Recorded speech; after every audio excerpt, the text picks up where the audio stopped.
Hello and welcome to a kind of teaser episode for the second season of the Secret Cave podcast. And my name's Lee Tyrrell and I'm one of the writers over at Secret Cave.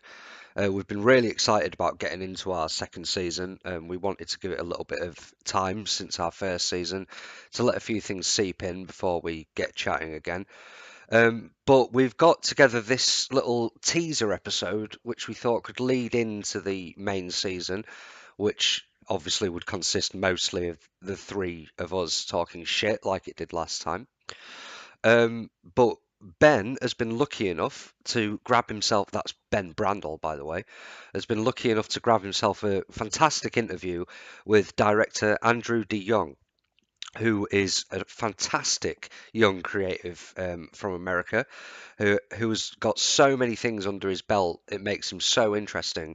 And honestly, it's fantastic that he's decided to come and do this interview with Ben, and he's agreed to let us release it as audio. So we've decided to make it this kind of lead into the podcast.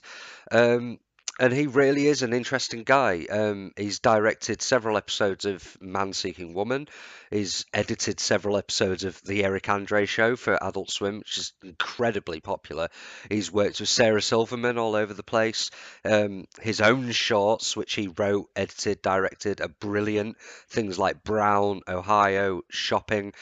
But one of his most recently released projects is called 555, which has been released on Vimeo recently. And it's a great series of kind of short episodes produced by Tim and Eric, of course, who are famous enough from Adult Swim.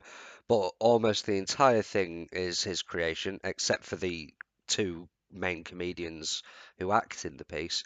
And it really is a fascinating release. And I still can't quite believe that we've been able to get him on the show like this. So please excuse some of Ben's dodgy sound recording. Hopefully, if we get more interviews in the future, we'll sort that out. And please enjoy our interview with Andrew DeYoung. Hello. Hello. How are you doing? Good, Benjamin. How are you? I'm great. I'm really excited to talk to you. Oh, it's so nice for you that you wanted to reach out. Yeah, I mean, I found out about 555 just totally by chance through Twitter, and I'm really glad I did. Cool. Well, thank you for writing all those nice things about it too. That meant a lot. It's my first time doing something with press, so it's just kind of cool to see. Like, I'm just like wowed by like who it reaches. Like, where are you at right now? I'm living in Latvia, but I moved out here from the UK like last year. Okay, yeah, just like we made this thing and it's like reached you. It's just kind of crazy, and it's just cool to see. But it's not. Yeah, thank you for writing those nice things. So what do you want to chat about? Yeah, I kind of wanted to talk about 555 first as it's like the most kind of relevant thing. And yeah, I was doing a bit of reading about it, and I found out that quite a lot of it was improvised. Yeah, it's the main kind of plot points were scripted, but a lot of the dialogue was improvised.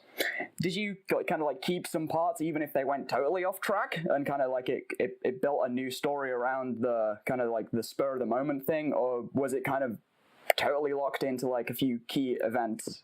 Yeah, we knew where everything was going, just because there's like, we have like a crew and a kind of, a lot of people working for us, so we don't have the luxury of like exploring and kind of being in the moment and being like, oh, that's interesting, let's follow that and do that now. Kind of that kind of in my past work, I've worked like that, whereas I improvise a lot in my work, and sometimes when I'm the only crew, it's so easy to be like, oh, actually, we were planning to do A, but B came up and it sounds more interesting, so let's go in that direction. And so we can't really do that with when you have like a crew and stuff like that with you. Yeah, I guess so. Yeah, but it's still we write things that are loose enough, and we're happy with like where they're going, where it's not really rigid in its structure, where we get to like kind of find fun, interesting moments within this structure that we set up. If that makes any sense. I know I'm kind of being no, that's interesting. Yeah, it does make sense. I mean, you said like that you didn't have as much freedom with 555 as you did with your previous things. It didn't show at all. Like, it didn't feel like it was like more rigid or anything like that than of your previous things. Oh, thank you. Yeah, I guess by freedom I mean we are on like a very tough schedule and stuff like that. So there's less room to like experiment and when there's money involved. Yeah. How long did that take to make? We shot it in 9 days, all of it, and then John and I like edited it a while off and on between other jobs. So, but yeah, we shot it last year, like around this time. Actually, it's been like a year. Oh right, okay. Yeah. The reception has been awesome. Yeah, it's been nice. It's been very nice. It's cool to see reviews and stuff like that, and it's also interesting to see like that not too many people are like paying for it, which is really interesting. Really? I thought you had to. Well, oh yeah, no, that's the thing. They're not like paying for it or watching it, which is surprising because like it's only a few dollars, but it has given me kind of like a sobering look at the business side of entertainment. Because all my like career, I've just been like paid to make something and don't have to worry about the marketing of it or like who's gonna look at it. And now I get to like actively see the numbers and it's really like interesting how a few dollars will stop fans from watching something that of like starring people they like. And yeah. We've only, let me look it up. We've only like sold, let me see, like it's really low. It's like really surprising. We're close to 3,000 sales. I mean, I don't know what I was expecting, but it's just that business side of things. I'm like, oh, I understand why broad, awful stuff gets made because it's business, you know? Yeah, that's the truth. Yeah. Yeah, and even though I like really artful things, it's like, oh, I understand a little bit more why the industry is the way it is. Yeah, I mean, I think it's like not the fault of creators though that it's like that. It would be really nice if we could, you know, if creators could kind of like capture a huge audience with something that is genuinely interesting and not just the kind of, you know, the rolling the same formulas out.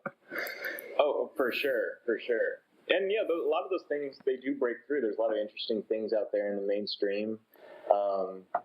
But it's interesting because Kate and John have such a big fan base, but even a few dollars keeps people from like buying it, and it's just interesting. And I'm guilty of that too. And it says a lot about the current marketplace and it says a lot about like laziness too.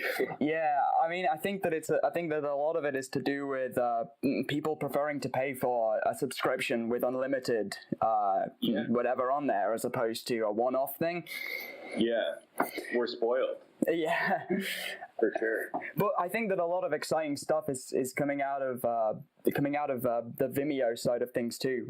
I was I discovered Vimeo originals through 555, and you know, it made me think that that there's probably a lot more cool stuff to come if, you know, a company so huge as Vimeo is like, you know, championing talent that's actually interesting. We're lucky to be a part of it because it's a very rare project that we got to do there, and hopefully they continue and become viable because they're not gonna make money with us. At least we're not on track to make money for them, but I don't know if that's what they care about. It seems like they're trying to make a brand. Yeah, I would imagine so. I mean, they've already got the brand around supporting interesting new directors and creators. Yeah. So I think that it's more of like a marketing decision for them. than it is to like make a shitload of money kind of decision.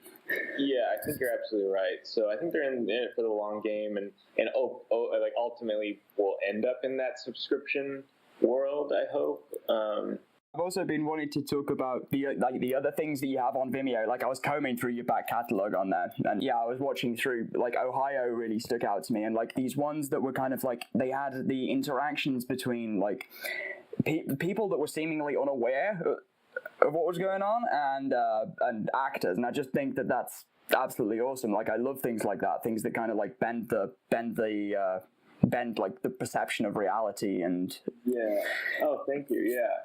I find it like really interesting when there's like for the audience to feel like, or when I'm watching something, I'm like, well, what's real here and what's not, and what's playing. Yeah. That kind of feeling, In a sense, some aspects of like reality TV kind of feel interesting to me like that, because I'm just wondering what have they had to reshoot here, and what have they had to, what have they had to go over and redo, and what is actual reality? And it makes me think not much really is the Yeah, absolutely. And yeah, it's just like a kind of a strange, complex zone that I feel it's just interested in, and as long as like a lot of those people in my early stuff do not know they're on in a short, or or that we're filming. Yeah, I was going to ask you about that. I was going to ask you like how does that happen? Like when you were doing with the the street preacher in and like do they know, or like do they know now? No, unless they come across it, but like that, a lot of those where we filmed, it's like other people are with cameras are around, and it's like an event, and so it's easy to just kind of be like, have a camera on a tripod. I was going to ask you about how you managed to get away with it, because some of it seems so blatant that you're just like right in someone's face filming them. Yeah, but it's with really long lenses, so I'm pretty far away, and so far enough away where like no one really notices me or notices what I'm doing, and so you could get away with a lot with a long lens, and it's just like a wireless microphone, but none of those people knew what we were doing, and I never revealed it to them. I never got permission, which is probably a bad thing, but I look at it as like I'm not out to make fun of these people, and I hope at least it doesn't come across that way, because I don't like that kind of comedy, or I don't like that kind of humor. No. But as long as the joke is on my actor and not on them, that's that. I feel like it's how I morally justify it to myself. But I could see other people not agreeing with that. I would not like to be in someone's short that I didn't know I was. Yeah. I feel a little shitty, What is it to you about how kind of like these tense and awkward interactions with strangers, like what is it that appeals to you about that? And like, did you like kind of see that in someone else's work and think, oh, that like needs to be expanded upon, and like I need to make that a theme in my work? Yeah, well, I guess I just respond to real people doing like unselfconsciously living their life. It's like in films like Gummo. Have you seen that, the Harmony Korine movie? No. Yeah, Gummo, or there's this movie called Ratcatcher by Lynn Ramsey, who's like I believe she's Scottish, or like the movies of Terrence Malick. Oh yeah, like who aren't interested. These filmmakers aren't really interested in like acting, and want to like kind of capture, be more of a fly on the wall, kind of like performance style, and which is something I've always been like fascinated with, and responded to. And so that's like my gravitation towards like this kind of format of like kind of being hidden and secret and like kind of stealing performances, which it's like it's even better than a documentary, because while you're still getting the real responses out of people, it's like a totally natural and unfiltered response. Yeah, exactly, and yeah, that kind of like unfilteredness is really exciting, and like and feels like kind of dangerous, but like it's not really dangerous, but like it's just like, whoa, this is really interesting. Where is this going? Instead of knowing like, here's actors, here's lights, like look how beautifully this is lit. There's something like a little more interesting to me. Would it bore you as a director to have to do something where you knew exactly what was going to happen? Well, I mean, I do that. Like I like direct TV, and so like I know, like do you know a show called Man Seeking Woman? Nope. It's totally fine. It's like a show on FXX here in America that stars some people you might recognize, but like I just did that. We shot in Toronto, and I did a couple episodes of that, and it's comedy, but it's like totally scripted and has a giant crew and all these things, and it's not like that exciting to me, Right. But it's a job, and it's still rewarding at times. I'm not against traditional filmmaking in any way, but I do find the most rewarding work is not really knowing what's going to happen in the moment, and setting up scenarios that give me surprise. And that's like sending in Ohio, especially like sending that girl Maria, who's brilliant, with like a couple ideas, and just like going into this like space where people don't know where they're on camera, and she's kind of like, we don't know what the reception's going to be, and there's something like so fun and exciting about that type of work that I really love, because there's something like kind of boring about scripting everything out. And maybe it also comes from a laziness on my part, not to like write the whole thing, but that surprise is really, and the stuff that like I really love and respond to, I could tell like are moments of accident or improvisation, and I always gravitate towards those little moments that stick out where I'm like, oh, that was a plan, that was just like a surprise in the moment, and that always feels like so much more worthwhile than something scripted, Do you think that kind of comes across to the audience as well in moments like that? Because, like, they don't know whether it's scripted or not. They're still getting the interactions as if maybe it was. But I know people have, like, a massive affinity for unscripted moments on TV. Like, ones that actually ended up making the cut, right? Like bloopers. But they aren't bloopers. They're in there still. And they took the scene in the direction. I think that's really interesting. Yeah, I think we all respond to those moments, and it's hard to put a whole project together based on those moments. It's almost like impossible. So you definitely need like a guiding like structure to do that. But it's something that I find the most rewarding. When there's like kind of real life happening on the screen, whatever real life quote unquote means. But yeah, that's what I gravitate towards and like hope to like capture. And what kind of structure did you put into Ohio then? Like, I was wondering, like, what did you tell the actress in there to do? We just had a couple like lines that we knew her backstory and what she was there, and we know she was kind of like this lonely person, and Maria is so brilliant. Like, that's the other half of like kind of my toolbox of like getting like incredible performers to work with me somehow, and improvise and kind of and collaborate. It's always like a collaboration, and add to it. So she's so smart. But yeah, we just had this like backstory, and we knew that she was gonna meet that guy, and they were gonna have like she was finally gonna have this connection, and then I knew that he was going to disappear at the end, and we don't know what, you can interpret it as you want, but I just thought it was like hysterical. And some people find it so sad, but yeah, that was sad. I thought that was pretty sad. Yeah, but I find it's definitely sad, but I find it like it's so sad it's so funny because it's like the last thing she wants in her life, and it's like, of course, this is how life works.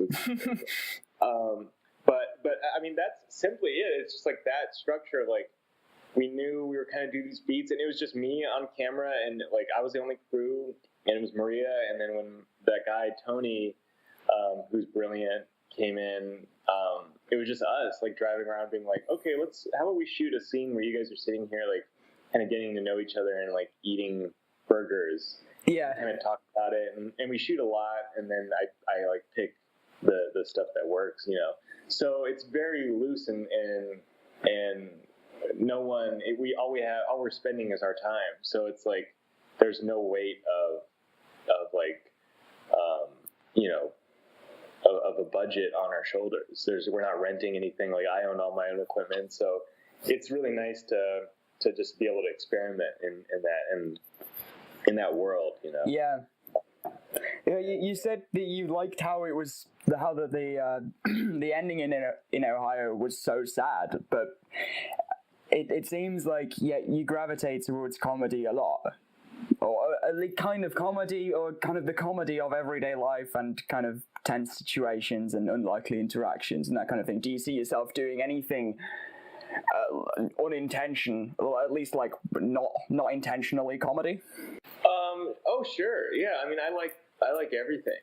I just tend to gravitate towards comedy, just because it feels easier to do, I guess, or it's just something I also just really like. But yeah, I would love to do all kinds of genre-based stuff, as long as it's interesting and honest in some way. Yeah, I think that for a lot of the honesty and the kind of the situations that you've been getting across in what I've seen, comedy works. Yeah. It's these things can, like, I think a lot of the stuff I do, like, one tiny change and it could be it's not comedy.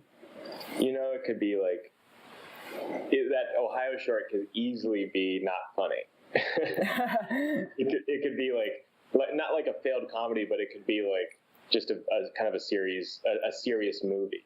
The bit where it was like, and what microphone is that? Behringer, like that got me so much. Yeah, that's Maria's brilliance. She's just like a genius. But it's also like another person can look at it and be like, not laugh. And it's kind of like writing this line of like so dry that it could also not be comedy in a way. Yeah, I guess that it kind of requires the understanding of the hilarity of someone being proud of having a Behringer. Oh my god, yeah, God, that's one of my favorite moments.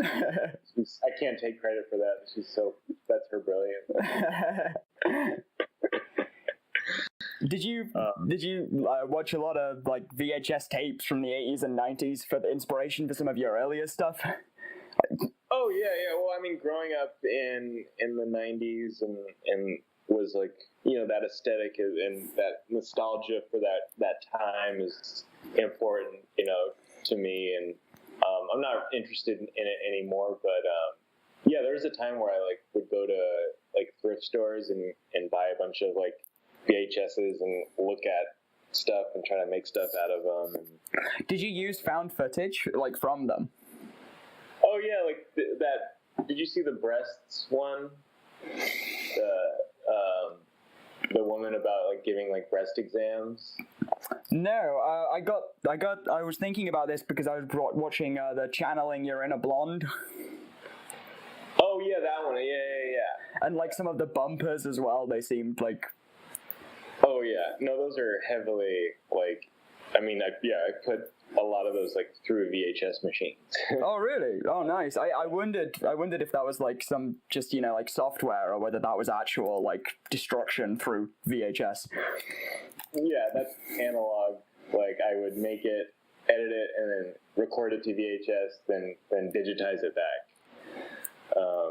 And yeah, there was a period where I was like really interested. I mean, not only me, there was a piece of culture that a lot of people were like making VHS stuff, and I think a lot of it goes back to Tim and Eric too. Are you familiar with them? Yeah. And they did a lot of that kind of like 90s VHS aesthetic in their own brilliant way. But yeah, that was fun. I did a lot of stuff with that. Yeah, I like the kind of the custom graphic overlays. Like they just are absolutely perfect. They seem like they were really from the 90s, made with software that no longer works almost. Oh yeah. And there seems to be like kind of a lot like in some things kind of like a spiritual tone. Yeah, there's a spiritual like point of view in some of them. Yeah. Interesting. Was that intentional, or did that just kind of happen without you realizing what was? Yeah, I don't have a spiritual agenda, but that's really interesting. I mean, I definitely like spiritual ideologies and like have definitely dipped my toe in a few. So yeah, there's a lot of interesting kind of like material surrounding like mysticism and that kind of thing. Like you often, if you were to stumble across like websites dedicated to this kind of thing, you'll find like the most mental imagery. Oh my god. I was thinking that might be kind of that almost kind of feels to me like kind of it's on the same vein as like VHS tapes and that kind of thing. That's interesting. The spiritual thing is something that's like, it's funny, no one's brought that up before. And it's something that's very real in like wherever I get my inspiration from. But I don't practice anything, but I definitely gravitate towards that impulse to practice something. Right. Oh, okay. Interesting. Yeah. So I like Terrence Malick is my favorite filmmaker, even though his films are like humorless, but they're deeply like deeply spiritual, and his work doesn't, and he's like Christian. There's a lot of Christian stuff in it, but not like overt cheesy Christian, but like very spiritual Christian stuff in his work. But his movies like affect me like no other work of art, and he must be speaking to something, like some sort of desire in me that I don't recognize yet or something. But and that I guess probably gets reflected in the videos I make. How did you record it? How did you capture footage and audio for Shopping? Yeah, that was a tricky one. It's same kind of thing with Ohio, but I had to be a little more discreet about it. Kate had a wireless mic again, and I got a shopping cart and just like put a bunch of stuff on it, like toilet paper and like stuff, and then put my camera on top of all that, and we would like walk around the store and be like, okay, how about we shoot that over there? And I would just like set up the cart with my camera on it and then hit record and then pretend like I was shopping. So I wouldn't really like be looking at the screen. I'd be checking in with the screen. So it was a lot of like kind of undercover slight, like I couldn't, it was hard to focus. A lot of it was like, I hope I'm getting this. Did you get caught? No. Oh, no. Nice. I was surprised, but we were extra like stealth about it and made sure we weren't like it just made it. I just made sure that I looked like, oh, here's a guy who just put his camera on some stuff. Yeah.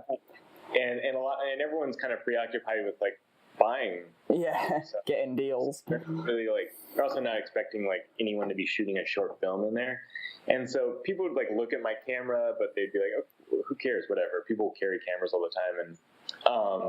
And so, yeah, it was just kind of like, so I had to do some like acting myself in a way, you know, Yeah. to not draw attention to anything. But luckily we didn't get caught, and it was kind of surprising. I thought we'd be asked to leave at some point. It took me quite a while to realize that the store clerk was acting. Oh yeah. I think it was about when he got into the car and took out the Paleolithic axe or something. Where did you get that? The axe. Yeah. Well, Kate's dad he collects them. Oh, nice. Got it on loan. Yeah, he's an artist, and he makes all kinds of like stuff, but has this obsession with like Neolithic tools, and has like hundreds. That's like one of his biggest ones, but he has like hundreds of like hand axes, and they're amazing to see. Like, it's crazy. Like, that's a real hand axe. Yeah. Hundreds of thousands of years old, like actually made by ancient man. It's so crazy. But so yeah, we're lucky. We're lucky to have access to like an expert in the field. Oh, right. Was that like a bit of research as well? Like the lines that he delivered there? We just asked him, like, tell us a little bit about this, and he gave us like a quick rundown and let us borrow it. So that was it. We just thought it would be like a bizarre thing that can happen in that car that also feels believable. And also it's just like surprise. Like, that's the most rewarding moments and stuff are just like left turns that are completely surprising, but also completely believable. And that's what I find like most rewarding. So that was like one of those moments where I'm like, oh yeah, this checks those boxes, at least for me, you know? Yeah. And I guess like aside from manufacturing that, a lot of the improvisation things will be totally left turns that are rewarding as well. I guess rewarding for you primarily, and that's how you know it's going to make a good short, right? Yeah, rewarding for me and also for the actors in the scene. And if it feels real, then and honest, then and if we're laughing, then that like means it's working, you know. Yeah, so yeah, that's, as long as I'm happy with it, I trust that it'll be like received okay if I put it out. So there's a lot of things that I've made that I will never put out because I'm too skeptical of it. Yeah, well, same with me in writing. It's the same thing. If you don't absolutely love something and you're really excited to get it out, it's like, it feels like it isn't worth it, right?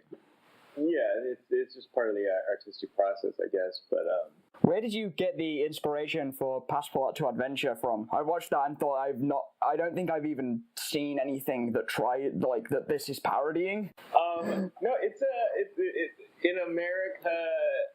You guys must have these things in Europe as well. Like, there's a lot of like low budget travel shows, but do the comedy version of it, you know. What's the name of the thing that you're parodying? I'd quite like to check that out for hilarity reasons. His name is Huell Hauser. Oh, yeah, he has all his episodes on California's Gold. Here, I'm going to text you this. Oh, yeah.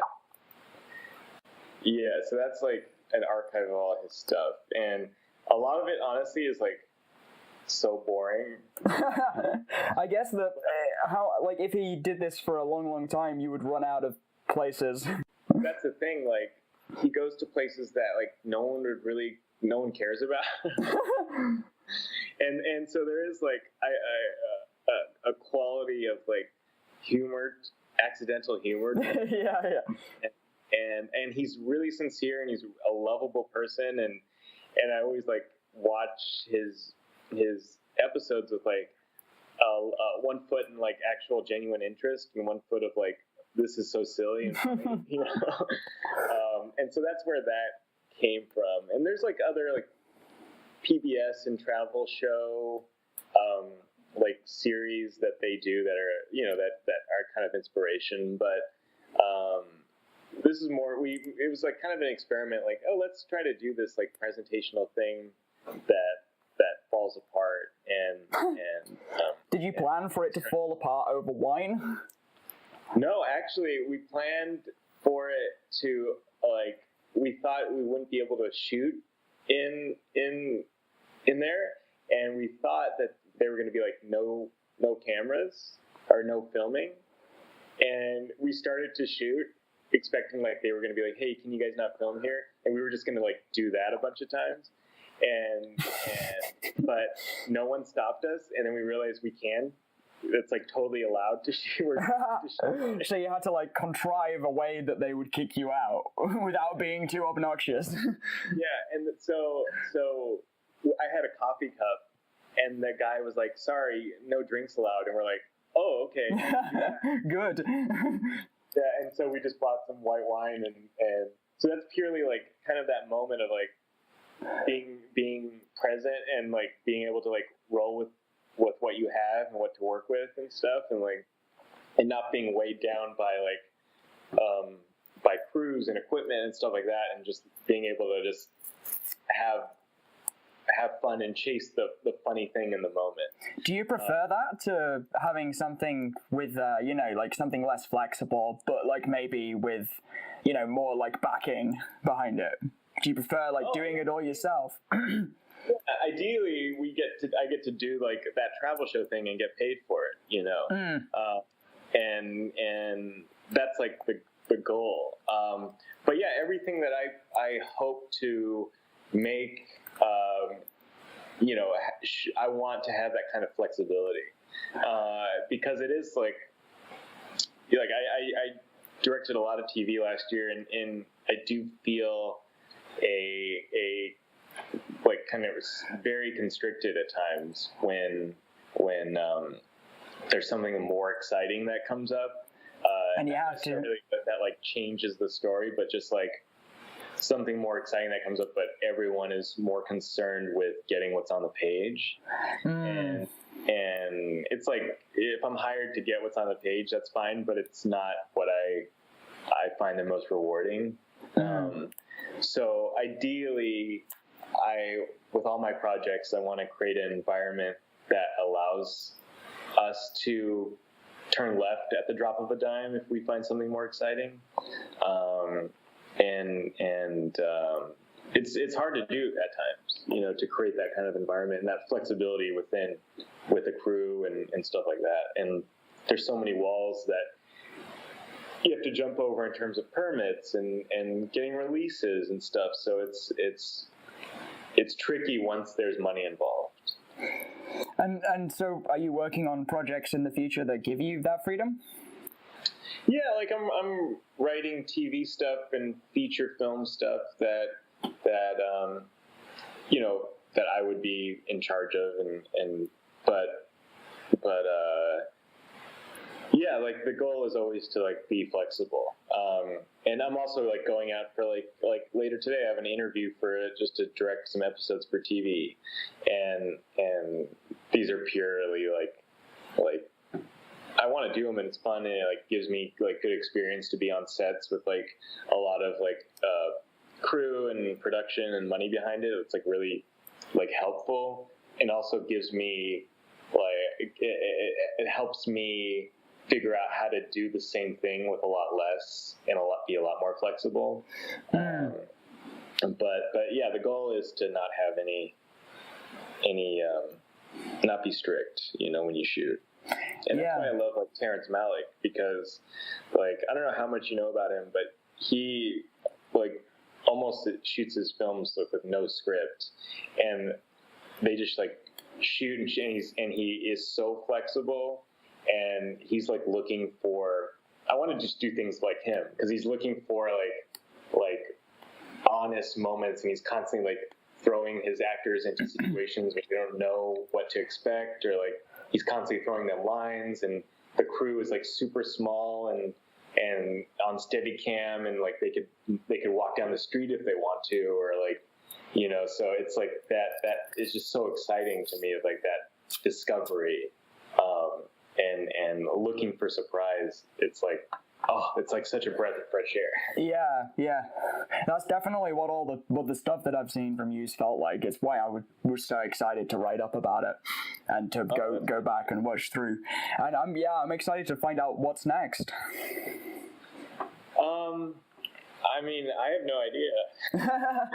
Like, I'm writing a lot, and I want to make a feature, and and I'm also just trying to get like just jobs directing stuff for a little bit. But yeah, I'm just trying to write right now, and get money to make something on a larger scale. I should probably also do some fun shorts just for myself, but right now I'm like concerned about getting paid, Even though they are just for yourself, as you say, they get a hell of a lot of attention on Vimeo. Yeah, which is huge. It's like I get more attention on Vimeo than I would have gotten at Sundance or film festivals. Like, how did you break out on Vimeo? Truly no idea. Like, I'm the absolute worst self-promoter, and it kind of makes me sick to the idea of like self-promotion, and some people are brilliant at it. I'm not against it at all, but I'm so bad at it. So I have this philosophy always of like, just make something that you think is good and put it out there and start making the next one.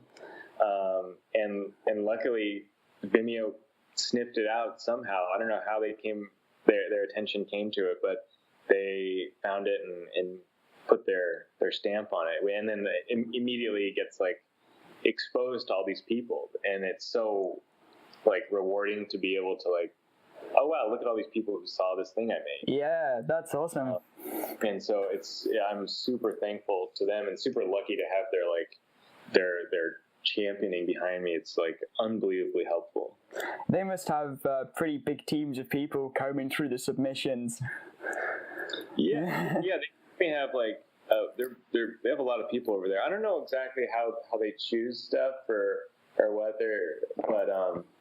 but it's like to me more helpful than any festival. I've never like gotten into a big festival, but like I feel like more people have seen my stuff than someone who was like, I've had friends who've gotten into Sundance and like gotten into Cannes, and they don't have careers, and I've never gotten into a festival and I have a career. And I think a lot of that honestly is because of Vimeo and their exposure and the internet. It's like the internet is the new Sundance, and more people in the industry have seen my stuff because of Vimeo's platform and have offered me like jobs or meetings or whatever, just based off of their their platform. So I'm super thankful to them. I know you don't like self-promotion, but would you mind like saying where you can find your work, so I can kind of put that in there? Yeah, I mean, my website is just like, I just use Vimeo as my website, and it's just vimeo.com/Andrew DeYoung, and there's like all my Vimeo stuff, and then under the under the read more thing on my Vimeo, there's like other work that are on other platforms that I've done. And I also have a Tumblr where I post stuff, which is just andrewdeyoung.tumblr.com. And that's where my stuff lives. I had a website for a while, and then didn't, like a lazy person that I am, I didn't update it or didn't pay for the renewal, and some other Andrew DeYoung bought it. Oh no. Which I don't care. He's God bless him. He's like a writer.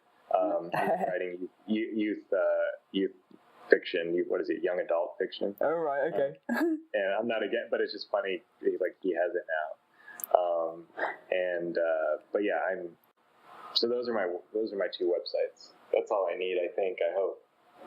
Yeah, as someone who works in marketing basically as my day job, I think it's absolutely awesome how you've managed to like get picked up and get such huge exposure by like basically not putting effort into marketing. Like you said, you don't care about self-promotion so much.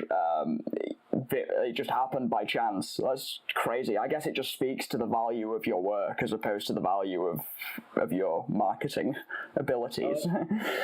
Yeah.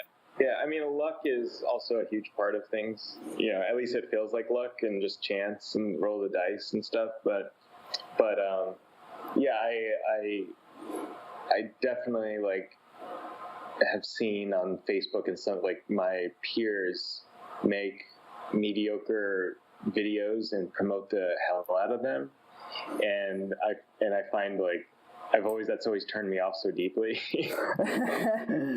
and I guess I just was like, yeah, I don't know, I'm also just not a good marketer, and it's hard for me to sell myself, or it's hard for me to like pitch things. It's much easier for me to just go and make something, you know.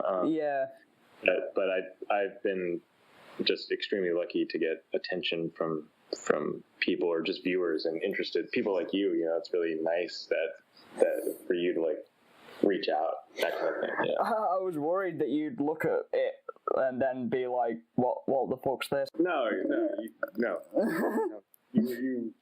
You're a great guy, and I'll gladly sit down. No, it's just cool to like talk about my stuff. I don't really ever do, and I'm bad at it, I think, too. And it's nice to hear other people's like opinions and takes on stuff I make, because so much of what we make is like just coming out of like the subconscious, you know.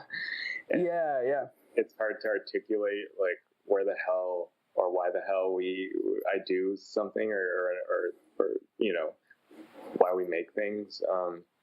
So it's nice to hear your thoughts and other people's thoughts about their interpretations and stuff.